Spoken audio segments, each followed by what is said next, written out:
Hello friends, कैसे हैं आप सब? बढ़िया। चलिए फ्रेंड्स, कक्षा 10वीं गणित, ठीक है, क्लास 10 मैथमेटिक्स का चैप्टर फर्स्ट का ये बहुत ही इंपॉर्टेंट क्वेश्चन है। समझाइए कि क्यों 7 into 11 into 13 plus 13 and 7 into 6 into 5 into 4 into 3 into 2 into 1 plus 5 ये दोनों के दोनों कंपोजिट नंबर हैं, अर्थात भाज्य संख्याएं हैं। तो हमें इसको समझाना है कि ये दोनों संख्याएं भाज्य क्यों है, यानी कि कंपोजिट नंबर क्यों है।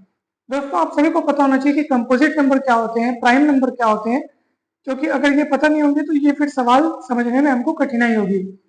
तो चलिए हम सबसे पहले इनको रिवाइज कर लेते हैं कि प्राइम नंबर्स क्या होते हैं, कंपोजिट नंबर क्या होते हैं। दोस्तों, प्राइम नंबर हम उन्हें कहते हैं जो स्वयं से और वन से, सिर्फ इन्हीं दोनों संख्याओं से डिवाइड होते हैं, खुद से और वन से, और इनके सिवा और किसी से डिवाइड नहीं होते। जैसे 7 एक प्राइम नंबर है। आप बताइए 7 के फैक्टर्स कौन कौन होंगे, 7 को कौन कौन डिवाइड कर सकता है? तो आप बोलोगे सर कि 1 और 7 खुद, इसके सिवा और कोई डिवाइड नहीं करेगा 7 को। अब कंपोजिट नंबर अर्थात भाज्य संख्याएं किसको बोलेंगे, है ना भाई? प्राइम नंबर्स के बारे में तो आपने सीख लिया। प्राइम नंबर अर्थात अभाज्य संख्याएं जो 1 और खुद से, सिर्फ इन्हीं दोनों से डिवाइड होती है और किसी से डिवाइड नहीं होती है। लेकिन भाज्य संख्याएं यानी कंपोजिट नंबर हम किसको बोलते हैं? ऐसे नंबर्स कंपोजिट नंबर कहलाते हैं जो खुद के सिवा और वन के सिवा, यानी कि मतलब खुद से तो डिवाइड होते ही हैं, वन से तो डिवाइड होते ही हैं, लेकिन इन दोनों संख्याओं के साथ साथ और भी कम से कम एक ऐसी संख्या होगी जिनसे वो डिवाइड होते हैं। जैसे एग्जाम्पल के तौर पे हम बात करते हैं 18 की, ठीक है। अब 18 देखो, 2 से डिवाइड होता है, 3 से, 1 से तो होता ही है, 2 से, 3 से, 6 से, 9 से, देखो इतने सारे लोग से डिवाइड होता है।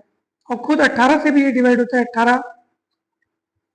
तो 18 के जो डिविजर्स हैं वो 1 और 18 के अलावा भी बहुत सारे लोग हैं, है ना भाई? तो 18 जो है कंपोजिट नंबर कहलाएगा। और याद रखिएगा कि किसी भी कंपोजिट नंबर को आप ऐसे तो भागों में तोड़ सकते हो जिसमें से एक भाग 1 और खुद उस संख्या के अलावा कोई दूसरा होगा। जैसे उदाहरण के तौर पे आप 26 को तोड़ सकते हो 2 गुणित 13 में। आप जिस संख्या को से आप तोड़ पा रहे हो ना, तो समझ लीजिए वो कंपोजिट नंबर है, हमेशा याद रखिएगा।